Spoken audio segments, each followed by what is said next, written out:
اچھا جی، ایک بھائی نے سوال کیا ہے کہ ایک ہمارا پلاٹ ہے اور ایک مکان ہے، چار بھائی ہیں، ایک ہمشیرہ ہے، والدہ کا نہیں بتایا۔ وہ کہتے ہیں کہ ابو نے آج سے 20 سے 25 سال پہلے وہ جو پلاٹ ہے وہ میرے نام کر دیا ہوا ہے۔ تو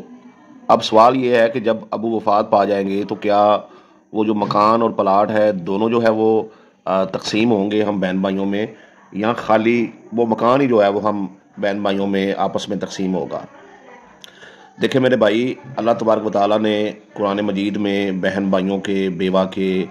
فوت ہونے والے کے والدین کے سب کے حصے مقرر کر دیے ہیں۔ آپ ایک بات کو سمجھیں کہ جس طریقے سے ہم نماز روزے کے مسائل سیکھتے ہیں، ویسے ہی ہمیں جو ہے یہ میراث کے مسائل بھی جو ہیں وہ ترکے کے مسائل کو سیکھنا چاہیے۔ بات یہ ہے کہ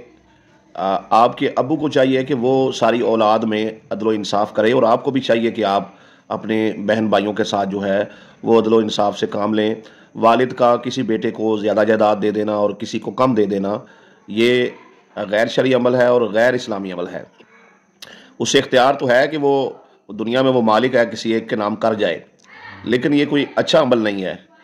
تو میرے بھائی، بہتر تو یہ ہے کہ آپ جو ہے آپ کے ابو کو چاہیے کہ وہ اپنی زندگی میں ہی وہ مکان بھی اور وہ پلاٹ بھی جو ہے وہ انتقال تملیک کر دیں، یعنی کہ جس کا جو حصہ بنتا ہے اس کے مطابق جو ہے وہ ان کے نام کر دیں، اگر خدشہ ہو کہ بعد میں بہن بھائیوں میں آپس میں جو ہے وہ لڑائی جھگڑا ہوگا۔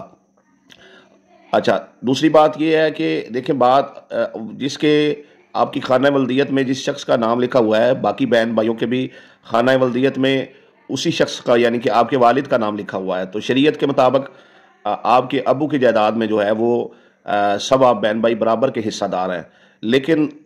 اب آپ کے ابو نے ایک پلاٹ آپ کے نام لگایا ہوا ہے، آپ وفات پا جاتے ہیں تو وہ تو آپ کے نام ہی رہے گا، مکان جو ہے وہ سب بہن بھائیوں میں تقسیم ہو جائے گا۔ لیکن آپ اگر شرعی مسئلہ پوچھتے ہیں تو وہ یہ ہے کہ آپ کو چاہیے کہ آپ یہ مکان بھی اور پلاٹ بھی، یہ دونوں چیزیں جو ہیں یہ آپ تمام بہن بھائی برابر کی تقسیم کریں، شریعت کے مطابق تقسیم کریں۔ یہ نہ کریں کہ یہ پلاٹ بھی آپ رکھ لیں اور بعد میں مکان بھی جو ہے اس میں سے بھی آپ نے حصہ لینا ہے، وہ خود بخود جب وراثتی انتقال ہونا ہے تو آپ کے نام جو ہے وہ حصہ آ جانا ہے، تو یہ ٹھیک نہیں ہے۔ ایسے ہوتا ہے کہ باپ کی جگہ 10 ایکڑ ہے تو وہ زندگی میں بھی 2 ایکڑ نام لگوا لیتا ہے اپنے، اور بعد میں پھر وہ اس کا حصہ بن جاتا ہے، تو یہ ٹھیک نہیں ہے۔ ابو نے اگر یہ عمل کیا ہے تو ابو جو ہے آپ کے، وہ اپنی وفات کے بعد اللہ کو جواب دیں ہیں، تو آپ کے لیے بہتر ہے کہ آپ ابھی سے ان معاملات کو سیدھا کر دیں، اور وہ جگہ جو وہ پلاٹ ہے وہ مشترکہ جو ہے آپ بہن بھائیوں کے نام، آپ بہن بھائیوں کے نام کم پیسوں میں دستبرداری برابر کا حصہ جو ہے اپنا رکھ لیں، باقی ان کے نام دستبرداری کر دیں، باقی ان کے نام آپ جو ہے وہ بھائی ہے ہبہ کر دیں، ٹھیک ہے نا جی۔ اگر آپ کے پاس پیسے ہیں تو باقی بھائی جو ہیں وہ اپنی رجسٹری بھی کروا سکتے ہیں، یہ مزید آپ مجھ سے پوچھ لیجئے گا، میں بتا دوں گا۔ تو بہتر اس میں بھائی یہ ہے کہ آپ اس کو برابر کا ساری جائیداد کو تقسیم کریں، وگرنہ آپ کے ابو کا یہ عمل جو ہے وہ ٹھیک نہیں ہے کسی بھی لحاظ سے، ٹھیک ہے نا جی۔ پاکستان کے قانون کو دیکھیں تو